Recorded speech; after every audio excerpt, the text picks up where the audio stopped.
What's up, guys? This is Coach Grant with First Down Training, and today we're going to be breaking down some of Trevor Lawrence's throwing mechanics, okay? So we're going to be talking about your base in the pocket, how you guys can throw while getting hit, how to protect yourselves, and how you guys can be a little bit more accurate when you got to put touch on this throw, and just how to be a better overall quarterback. So I think this video will give you a lot of value if you play the quarterback position or if you're just trying to learn about throwing mechanics. And also, guys, if you're a QB and you want to get better at reading coverages, check out that link in the description. It says learn how to read defenses. We give you access to 200 plus videos on NFL defensive coverages broken down simple so you guys can understand what to look for in defenses, how to beat defenses, the play concepts that beat them, but most importantly, how to identify them and what's your pre-snap process, okay? We got 200 plus videos plus 4 new videos every week, so you get access to the 200 upon signing up, plus 4 new ones every single week. Very first link in the description. Hope to get you guys on that soon. Let's get started. So his first throw here, it's going to be this like flea flicker concept, right? Not a very hard throw to make because this guy's wide open, right? But we're still going to talk about his mechanics and how you guys can throw while getting hit and almost protect yourself, right? So let's watch this thing full speed. So you guys, I'm sure, all saw the clip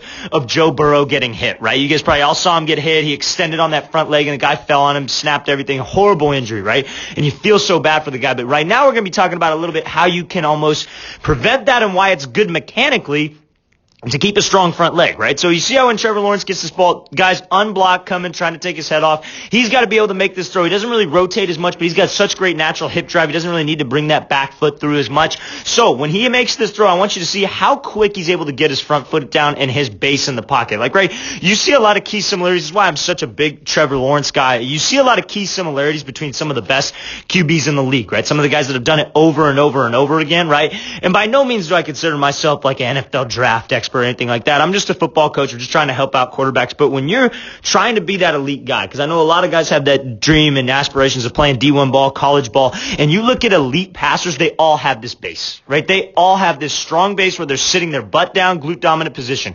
Vertical posture, they have a slight bend to those knees, but their face is wide. Their feet aren't super narrow. Their feet aren't super close together, right? Their feet aren't just underneath their shoulders because they know in an actual game to be able to move around in the pocket, to be able to be efficient, you got to be able to be in this base. You see the videos all the dang time on Instagram where the guys are they're standing with their feet freaking underneath their shoulders and they're throwing. It's like, oh yeah, cool, your hips going through, but how are you going to move like that in the pocket? And it's not consistent to what some of the best throwers of the football do, right? You look at a guy like Aaron Rodgers, he's got that base. Drew Brees damn sure has that base. Tom Brady, right? The list goes on and on of these elite passers that have that base back there in the pocket, a firm, strong base that makes you an efficient passer because it gets that front stride down. If you're able to keep a strong base and you're able to engage your hips and you have a quick front foot and you have a good sequence, you see how Lawrence takes that thing back to that L, it's a nice clean motion, right? We're going to get into that later. But now, again, what brings me back to my point of him getting hit, this guy's coming unblocked. Now, this is something you can't think about in a game, but it's something you can build over time. You see when he strikes the ground, he keeps a slight bend to that knee, right? When he's here, he keeps a slight bend to that because if somebody were to hit him or somebody were to fall on that front knee, that has some give to it, right? You see how that knee can kind of almost turn in right there, right? There's some give to his front leg when you have a bend to that front leg. You want to have a slight bend. You want to be strong with that front leg, but you don't want to extend out because when you extend out, you're more susceptible. You lose power, number one. That's the mechanical aspect of it. But also another reason that scares a lot of guys is a guy could fall on that and just snap everything in that front knee. So mechanically wise, the reason why you want to keep a bend to that front knee is that it allows you to engage your back hip and your back foot and ground force, right? Because what happens is a lot of guys will extend out on this leg, right? And when they extend, all that energy they produce from that back leg shoots straight up in the air. And they lose all that. So what they do is they result to throwing with their shoulders rather than driving their hips. They'll swing their front elbow down, that pushes their release high, or they'll swing their front shoulder out, which pushes their release wide. You want to make sure that you're able to keep that front side quiet, that hand stays by your face. We're going to talk about that later. And you keep a front bend to that front knee because that allows you to push and create the energy going this way. You want to create the energy going downfield. You don't want to be pushing up. You want to be in that base, pushing off the inside arch of that back foot. Front foot stays bent so you keep that ground force. You don't lose it. And then you're able to engage your hips with the throw, and the hips come through before the shoulders and the ball for power. Now, great job being able to just fade out of there. Again, not the hardest throw in the world because this guy's wide open and gets away with it a little bit here with the not following through. But again, sometimes you got to make these uncomfortable throws. Sometimes you guys got to be comfortable with this. This is a situation that you can work.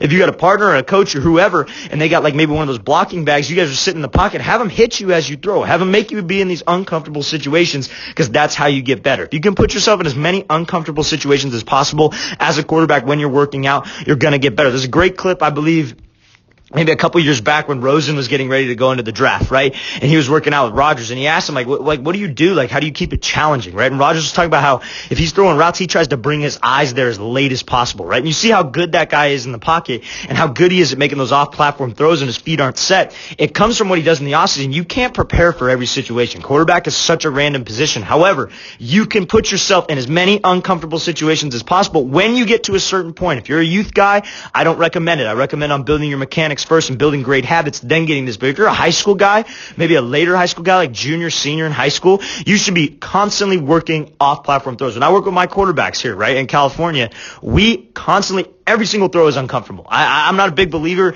If we have receivers out there, yeah, we'll do more route work and more like scripted stuff. But if we're out there and it's quarterbacks and maybe only a couple receivers, right, we don't have a big group session, we're working uncomfortable throws no matter what. That's what you got to put yourself in to get comfortable with these throws. So you have discipline mechanics, but you're disciplined and you're comfortable with the uncomfortable. Let's watch this thing again full speed. Great job keeping a good bend, great base in the pocket, great consistent foot strike. Now let's break down more of the mechanics side of things. So you see how he's here, he gives this little pump fake, resets his feet, and throws this thing over the top. Such a dang good ball right there. So you see how when he's here, again, we talk about that base in the pocket. No matter where he's moving, he's in that base. That's something that a lot of people don't stress, right? No matter where you move. I'm tired of seeing those quarterback coaches teach that wave drill where they point back, and they point up, they point side to side, and they have their quarterback kick step with the back leg, right? You don't want to kick step ever. You don't want to ever split your base because, again, when you're off platform, that's going to cause inconsistencies with that front stride. It's almost like you're gliding the whole time. And you're in that base the entire time. You see how Lawrence, he's here.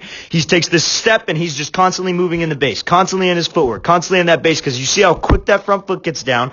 He's able to maintain this power from his legs. Now, you see when that front foot gets down, what happens? He closes that shoulder, and he gets to that opposite L.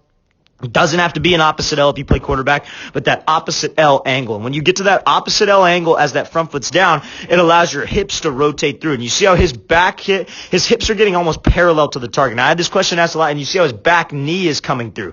He's not swinging that leg out here. He's not leaning out of his upper half. You want to be in that base, and you want to almost squeeze your knee together and open up that front hip. Now, somebody asked me yesterday, which is more important, driving your back hip or opening up your front hip, right? It's both. You got to be able to drive your back hip, but if you restrict with your front side and you don't open up your front side, you're going to be a shoulder thrower because you're not rotating fully. So you want to drive with your back hip, bring that knee through, but be loose with that front hip and shoot it through. Some of you could do, if you're familiar with this page, you know that I do a lot of hip drills, right, on the drills that I post. And it's like that Dak Prescott drill, right? They call it a QB walk.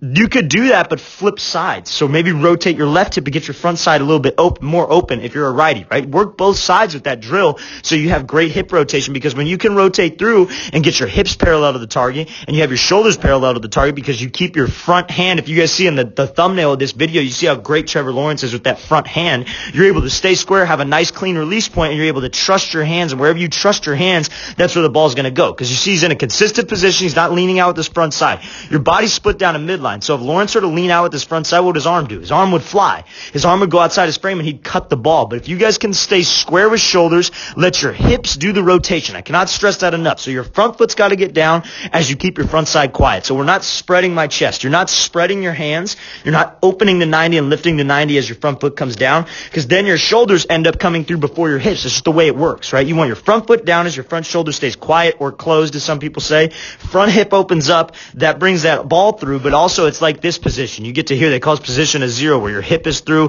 before that ball. That's how you get torque. That's how you get more power on this ball. Now what you can do is, because your mechanics are clean, it's wherever you trust your hands, like I said. So it's like almost like you're throwing at a dartboard. You flick that wrist above the rim like that. He throws this thing a little bit high, gets a little bit of touch. That's the result, a nice, accurate ball. Same thing if he's trying to throw it on a line. Maybe he puts this thing more like a dart and he aims at his back shoulder. When you have consistent mechanics, that's how you get more accurate. Everybody asks me, what are some tips to be more accurate? It's like your mechanics. That's the tip to be more accurate. That's everything. Your mechanics are everything, built with good habits in the offseason. Let's watch this type of throw one more time. Great job staying in that base. Can't stress that enough. Great job being comfortable back there. Very, very smooth throw of the ball.